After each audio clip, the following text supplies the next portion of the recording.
More minutes to let people straggle in from lunch. So we'll just give it a couple more minutes and then we're going to kick off.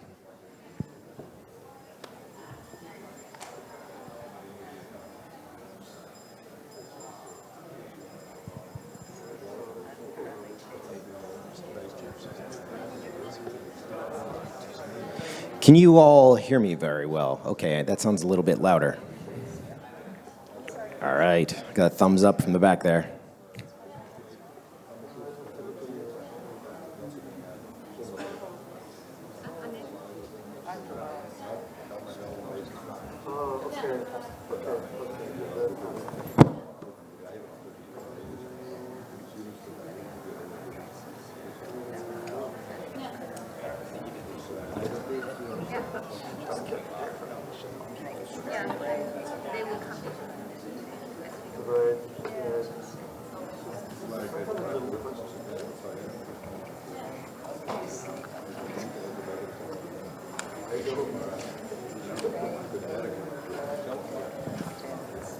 Who said that?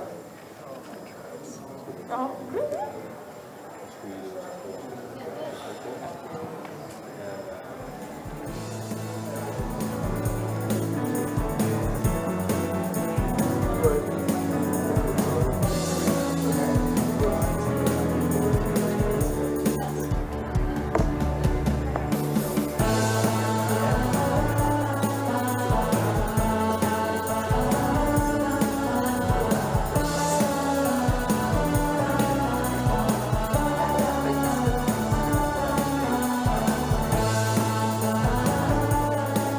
All right. Well, we are going to get started. Hello all. Thank you for attending our session, What's Brewing? Coffee with the Complaints Panel. So my name is Dan Strecce. I am the U.S. representative for the RSPO. I'm based out of New York.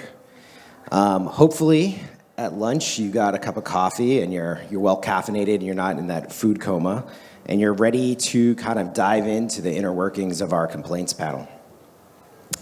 So I am the U.S. representative, sit in New York, and I'll tell you, the complaints panel is one of those things that I think I get lots of questions about when I'm engaging with stakeholders in North America. And I think there is a lot of confusion about the complaints panel, about complaints decisions that are made. So this is probably one of the most asked topics and probably one of the least understood. So I think doing these types of events is really good for us to get the information out there. Just a couple of housekeeping rules. We are using the app to ask questions. So if you do have any questions, you can use the app and you can submit your question there. The other option is I think someone will be going around with pieces of paper if you do have questions. We're going to start out with kind of a Q&A to kick things off, and then we'll start to look to the audience for questions. Please refrain from making very long comments or actually asking about cases that may be pending right now. We cannot speak to a specific complaint, so we're going to avoid those types of questions. As the RSPO is a voluntary standard, the complaints panel plays a very important role in terms of the enforcement of our rules. And again, being in a downstream market like the United States, I've seen the impact that the decisions can have on the market for sustainable palm oil. So we're going to try to keep the format pretty conversational. We're not going to do slides. There's not going to be very long presentations, nothing like that. What we're really going to stick to is just this kind of Q&A, and hopefully what we can, at the end of it, you'll be better informed about what the complaints panel does and what we try to achieve through the process. For those of you who are not aware, and maybe this is your first interaction or introduction to the complaints panel, it's an independent body of the RSPO that handles the complaints, grievances, and disputes. It's completely made up of members from the organization, and it's supported by a complaints team from the Secretariat, which is part of our investigation and monitoring unit. But I think we'll actually touch on a lot of those issues during the panel, so I'm not going to go into it in depth right now. At this time, I would like to take the opportunity to introduce the members of the complaints panel that were able to be here today. We have Mr. Henry Barlow, who is our honorary member and chair of the complaints panel. We have Ms. Lim Sien Chu from the grower sector and the co-chair of the complaints panel. We have Ms. Marika Legwater from the social NGO sector. Dr. Lanesh Tanda from the social NGO sector. Dr. Matthias Diemer, an affiliate member. Ms. Michelle Desolé from the E-NGO sector. Ms. Yossi Dentum, an affiliate member. And Peter van der Werf from the financial institution sector. So, then maybe we should clarify that we have more panel members, but some of us couldn't be represented here on stage today. That's true. So exactly how many members are there on the complaints panel? At this stage, 13, if I am not mistaken. So, do we have any open seats? oh, that's a good point. Actually, we do. We really need more members in the panel, in particular from grower sides and social NGOs. So it's a. Do we have any growers in the room? Raise your hands. Do we have any volunteers from the growers to join the complaints panel? Or we could pull up another chair. You get them across now. Get them started. Do we have any social NGOs in the room? No? No? Well, we need a couple of those too. So if you're in the room, just raise your hand. We're going to approach you afterwards. So that's a very good point. We do have members that are not here today. So we're not speaking for the whole panel. Importantly, you're also not speaking for your institutions, your organizations. You're speaking as individuals, which is different from a lot of the function of some of the other ways that our system works, the RSPO task forces and standing committees. So what I want to do is, maybe Marika, we'll start with you at the end and just kind of work our way this way. I want to ask, why did you join the complaints panel? What made you to put your hand up and volunteer in an audience like this? That's a good question. Well, I think the most important is, as Solidaridad, but also in my previous role, I've been really contributing to make the RSPO a good, robust standard and set up principles and criteria. But certainly, there's only real value in that if we make sure our implementation is right. And to get implementation right, we need a credible system for that. And I think the RSPO complaint system is really a place where we're driving credible implementation. So that's, for me, the main reason to be here, to drive the change and make RSPO a credible organization from the inside out. Peter? Sure, happy to take that call. So as a financial institution, as a global asset manager, we have been calling upon the palm oil growers, but also traders, food manufacturers and retailers to use the RSPO standards for many years now. And since we've joined recently, we actually felt that it was important to also really make a contribution to the RSPO and to the quality of the standard. And we felt that the complaints panel was a very good place to do so. So that's where I volunteered. Yossi? I guess where this is going, I'm the next in line. I met up with the RSPO as an organization about 10 or 11 years ago when I was still working for a bank. And it was the first organization that I met in the sustainability sphere that was an organization where a lot of people that were not natural friends were talking about sustainability. And that it grabbed me as an organization from that time forward. Since I resigned last year from the bank, I have all the time in the world, and I know the complaints panel is especially an institution within the RSPO for which you need time to reflect, to read papers, to talk to people maybe on generalities. I wanted to devote some of my time usefully. I want to make an impact, and I think for me this is the best way to do it. That's why I joined. Matthias? I come from Europe, and I joined in 2014. And at the time, there was a lot of criticism of the RSPO there. There was a lot of criticism also of the complaint system, that it wasn't functional and so on. And I thought, okay, what are you going to do about this? Are you just going to sit there and moan and groan and criticize it from the outside? Or are you going to dedicate some of your time to make this work? And so that was my incentive to join. And I have to tell you, it's been getting better all along. So I think we're really at a very good level over these 5 years. And yeah, I think the job is just about done as far as I'm concerned. Michelle? Is it on? Okay.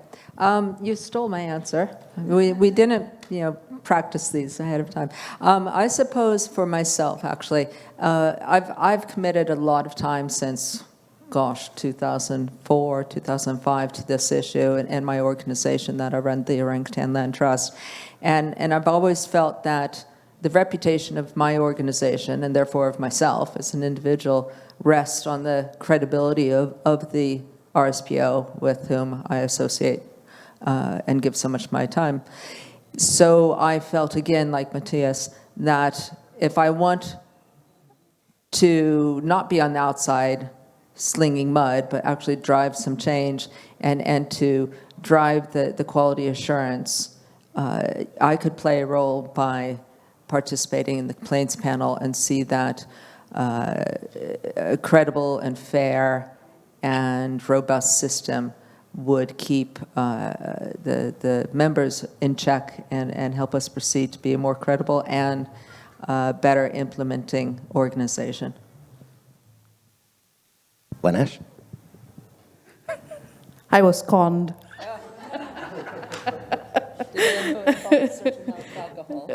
No alcohol, but I was told that it would be difficult, but meetings at that time, I think it was once every 2-3 months.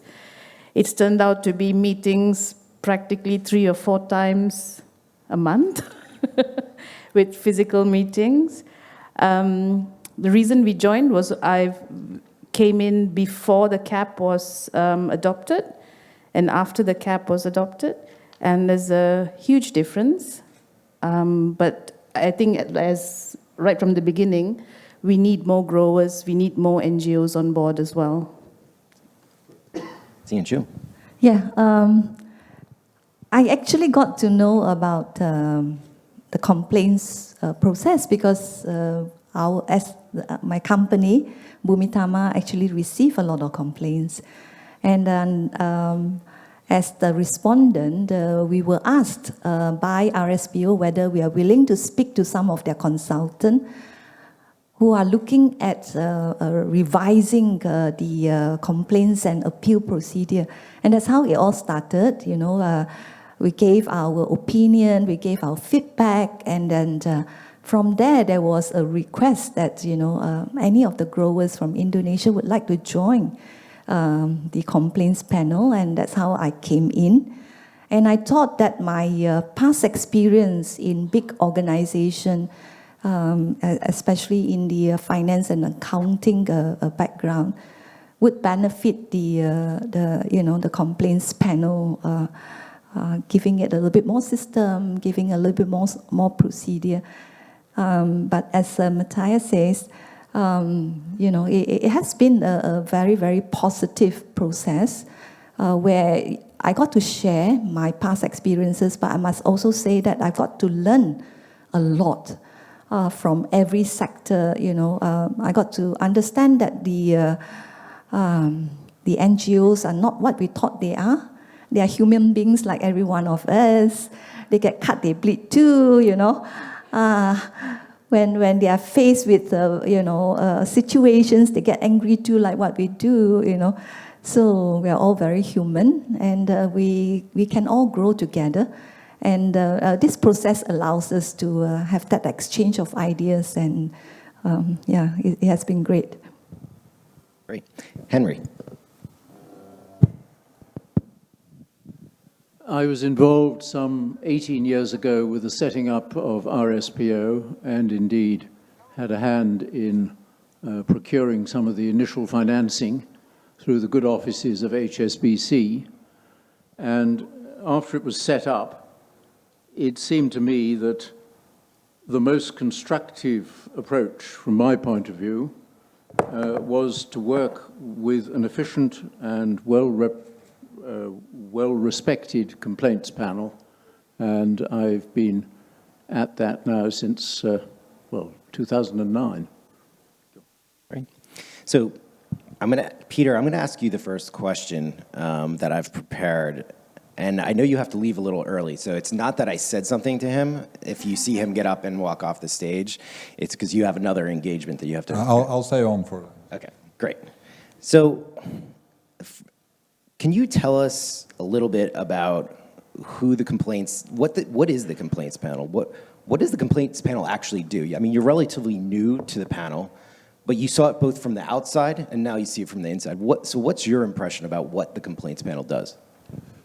Yeah, so my impression from the outside, indeed, in all of the years as a sustainability analyst following the complaints procedures that some of the investee companies had that I was analyzing, was indeed to come with a resolution on some of the complaints raised by stakeholders where there were issues. And now on the inside, I've come to realize that this is a very sort of a fair and impartial procedure, really looking at all of the key documents that the RSPO has issued, that as a multi-stakeholder platform, all of the stakeholders have agreed to, and where then the complaints panel, in case there are any specific breaches of those principles and criteria as have been agreed, will come with directives to the company to resolve those, and then to with an action plan come to resolution with the complainant.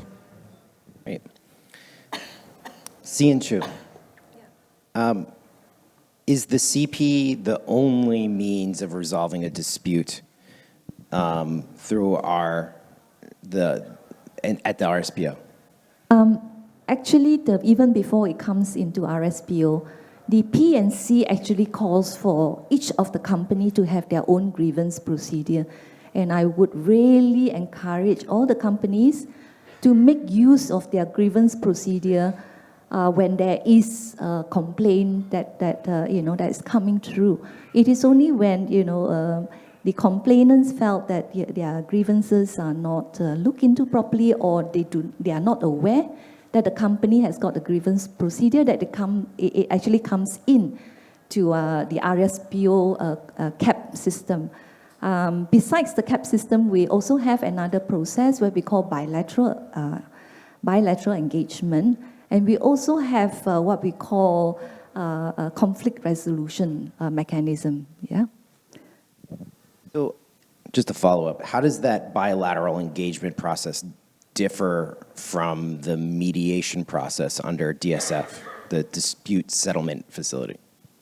In the bilateral process, both parties, the complainant and the respondent, can actually act independently. Yeah, they can sit together and try and resolve their issues together.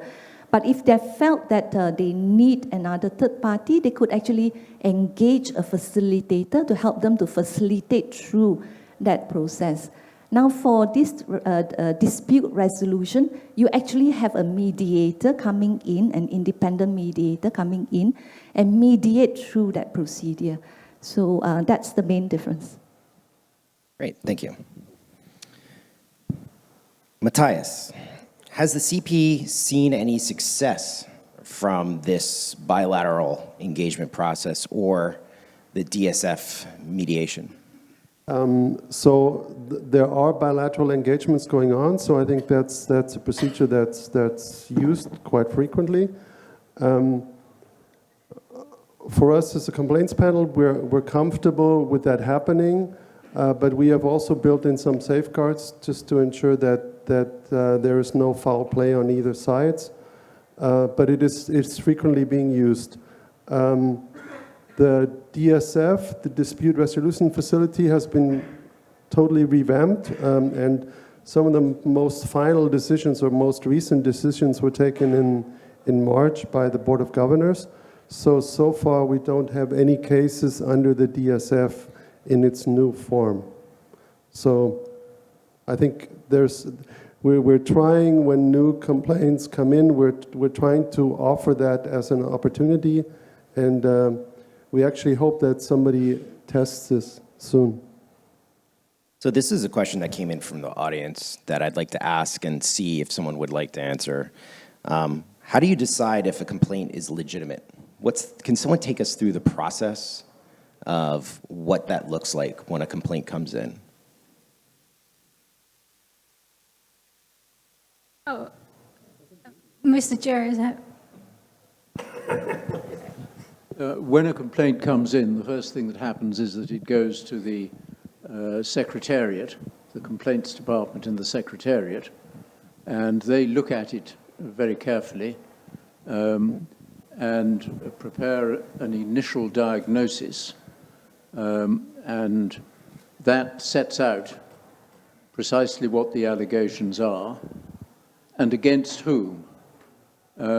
We find that occasionally people make complaints against people who are not members of RSPO, and we have no jurisdiction there.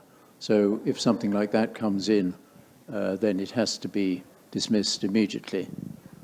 The initial diagnosis also looks to see precisely which of the principles and criteria and underlying requirements would be breached if the complaint was upheld.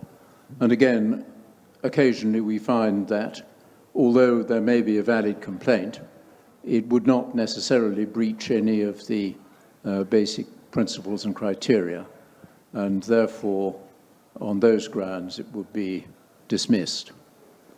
However, if it passes through both of those two tests, then an initial diagnosis is issued, and that simply sets out in very simple terms exactly what is being alleged, and that goes to the complaints panel, who under normal circumstances would endorse it. And once it has been endorsed, then it is back to the Secretariat to investigate, and this involves at an early stage contacting the complainant, and frequently, at least at this stage of the complaint, one finds that the complainee strongly denies some or sometimes all of the complaints which have been alleged, and then detailed investigations have to be undertaken to find out what is the truth of the matter. Great. You want to add to that? Maybe to add to this, so it's not only the principles and criteria, but it's other key documents as well, like the Code of Conduct. And just for your general information, we don't only treat complaints against growers, but we've also had other membership categories that have been involved in complaints, so it's by no means just focusing on the growers. Yeah, I mean, in my experience, we've had to deal with complaints in the downstream on trade issues, buying and selling, and labeling, and claims, communications and claims. And thank you. So now I'd like to just look to something that was recently in the headlines or was released yesterday, some current events, if you will. So yesterday, the Environmental Investigation Agency released a report that said some pretty critical things about the complaints panel. I just want to ask you a question, and Michelle, if you don't mind, I'd like to ask you this question. One of the recommendations in this report was, or one of the criticisms was that the complaints panel is pretty slow to act. Is that still the case? Certainly historically, there were cases that before the cap did take quite a lot of time. We hold our hands up to that. Maybe not myself personally, but previous members, et cetera. With the cap, things have become much more timely in manner. There are benchmarks or time allocated. Well, I can't think of the word right now. Timelines. That's an easy enough word for me to forget. Timelines, and we strive to fit our work into those timelines, but that can still be slowed by things outside of the control of the CP or the Secretariat, for example, at this stage of investigating the true facts and trying to get documentation, whether that has to go through a jurisdiction body. That communication back and forth or ground truthing and so forth can slow down the process, especially in the initial stages. Was there something else? Yeah, I think, you're saying it very right. Like, sometimes we have, the complaint comes in, but it's not really clear. It may have been clear in the eyes of the complainee, but then, if you're reading it on paper and it's a different reality, it may not be so clear as the complainee may have thought. So we ask for additional information. Then that takes incredibly long to come back. So that can be a real cause of delay. Another thing may be that, we have to wait for court procedures to be decided by courts. So these things. So I think it's something we take very seriously. We try to play our part at least, be quick, be on time with our procedures, but we don't have everything under control. Yeah, and to make the right decisions, right deliberations, we want to be thorough with the information that we're provided. So I think it's fair to say that we need to take the time to make sure that the information coming from both parties is clear.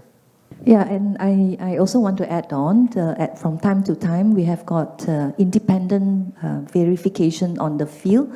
And of course, the selection of that party to run that independent verification, and then that party going down to the field, and then after that coming back with the report also takes some time. It can be time consuming. So all these procedures and process that ensures that we make the right decision is important, that due time is given to run its course. Yeah. You may think there's a suspicious plethora of excuses for this particular question. However, I think another point which needs to be made is that often we're dealing with communities who are not very familiar with our procedures, who live a long way away in the forests of South America or what remains of the forests of Kalimantan. And sometimes it takes quite a long time to get a message to them and to get a sensible reply out of them, because in many cases they need to consult their own professional advisors to draft the right sort of answers to our questions. Thank you. Great. So we've mentioned the cap a few times. I don't know if we've actually explained what the cap is. And there's probably some folks in the audience wondering what's the cap. So it's the complaints and appeals procedure. Would someone like to just give us a quick overview of what the cap or the complaints and appeals procedure is?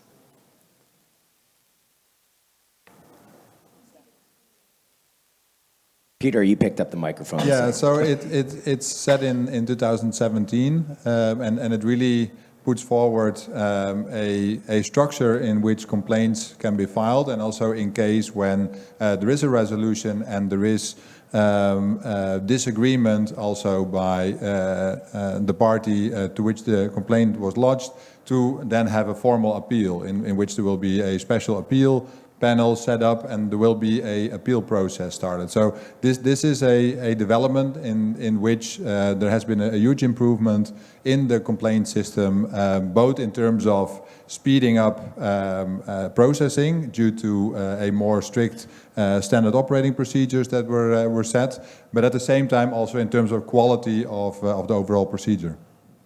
So, Cian Chu, Peter just mentioned an appeals process. What is the appeals process? What does that actually mean? So basically, once we have delivered a decision, the respondent actually can appeal against the decision. Whether if they have got additional information or not, they can still place in their appeals. And then a new team would be formed to actually deliberate on these appeals. Right. So this is for everyone. There are many players in the industry, but it's still a pretty small group. How does the complaints panel address the issues of conflict of interest when a case is brought to you? How do you deal with that type of situation? I think there's a time when I step out and have my coffee. Yeah, the same goes on my end. So when we are invested in a company to whom a complaint is lodged, I will also step out of the room and will not be part of any of the deliberations, as there might be a conflict of interest on my behalf. And at the beginning of each meeting, we have a declaration of conflicts of interest. And in order to cope with this, because as you will see from those of us sitting here, there are several potential conflicts of interest, we divide the complaints panel up into 3 different teams, and we try as far as possible to allocate cases to teams where there is no conflict of interest. Although Cian Chu and I, as joint chairman, sit on all 3 so that we can ensure that there's some kind of consistency in the way in which we approach the problems. And is that a common occurrence? Oh, actually, sorry. Sorry, can I just add? So the conflict of interest thing, I think it's the same for all the working groups, task force, any of the groups that are being set up across the board for RSPO. And I think we all know that if you right at the beginning, when a group is mentioned, then you know that you're conflicted, then we self-declare. So I think it's the same with the complaints panel, as I hope it is with all the other working groups, panels, and task force. Anyone else? My experience is that within the complaints panel, we are really strict about it. We enforce it. My experience with standing committee, trade and traceability, dissolved now, smaller. It was a bit less, but we are super strict about it. So, one of the recommendations in the Environmental Investigation Agency report was to have all of the documents involved with complaints released. Michelle, what do you think could be the benefit or the maybe a consequence of such transparency? I think we endeavor to be as transparent as possible and to publish all of the relevant documentation to the case, barring those which might put somebody like a whistleblower or an aggrieved community, et cetera, at risk. And I think that is paramount, is preserving the security, the safety of people involved in the complaint on either side. From risk of that type. So I think it's a very reckless suggestion and perhaps not well thought out suggestion on the part of EIA to put that forth, but also to assure you that there is no cover-up or obscurity being done on any kind of purpose here. It would be simply to respect those safeguards. Right. So shifting back, Just for me to add, I think on the other side, there may also be in some of these investigations sensitive commercial information coming out, so you wouldn't want to put that necessarily in the public domain either. that's a really good point. Switching gears just a little bit. The new complaints and appeals procedure has a 30 working day requirement. Cian Chu, can you kind of take us through, that seems like a long time. Is that too long? For accountant, it's not too long. Yeah, that's the time when we do our accounts, 30 days. Yeah, close your accounts. Anyway, coming back to this, 30 days is not really long because we need time to really process the initial information that comes in from the complainant. Make sure that the complainant has filled in the complaints form properly. All the information that is required and listed on the complaints form are all properly filled in. And from time to time, the complaints desk also needs to check with the complainant to seek clarification, to ensure that whatever that is in the complaints form is correct so that the right diagnosis can be given to the start of that complaints procedure. And over time, we actually have got, we're about averaging slightly more than 20 days and not quite 30. But definitely, there are certain cases where it takes 30 days. So the 30 days is the just right amount of time required. The other thing I want to say is that CAP is actually a fairly new procedure. We started in 2017. Now it is the end of 2019. We are about 2 years into CAP. Maybe at the third year or fourth year, we'll sit down and we'll look at the improvement process. What are the things that we have gone through, which is good, where are areas for improvement, where we can change. So these are things that we will go through in a year or two and revise it again accordingly. But the gathering of the information that we have used 30 days or less than 30 days, we will gather them and review them at the next stage. I just want to quickly add, I think 30 days is like a maximum term, right? If we can be quicker, because the document's super clear, it usually goes quicker. Right. So just before you put that microphone down, despite having these timelines enshrined in the CAP, we still hear from stakeholders on a pretty regular basis about being unhappy about delays, particularly in the complaint being decided upon. Why do you think that is? Yeah, it's an interesting one because in the report by Environmental Investigation Agency, I also read that they recommend that stakeholders are informed of progress every 3 months. And I thought, wow, if we're not doing that, that's actually a really good recommendation. I'm a little bit surprised to read that recommendation. But, if we're not doing that, let's start doing that. Because I think sometimes we have delays and sometimes we are waiting. But then let's ensure that stakeholders actually know that. What are we waiting for? So they can also use their channels maybe to speed things up. Who knows? So, and I think I've talked about what can be reasons for delays. So, I think, we need to be open about things and communicate well. And, if this is a recommendation coming through, let's take it on and learn from it. Anyone else want to add to that?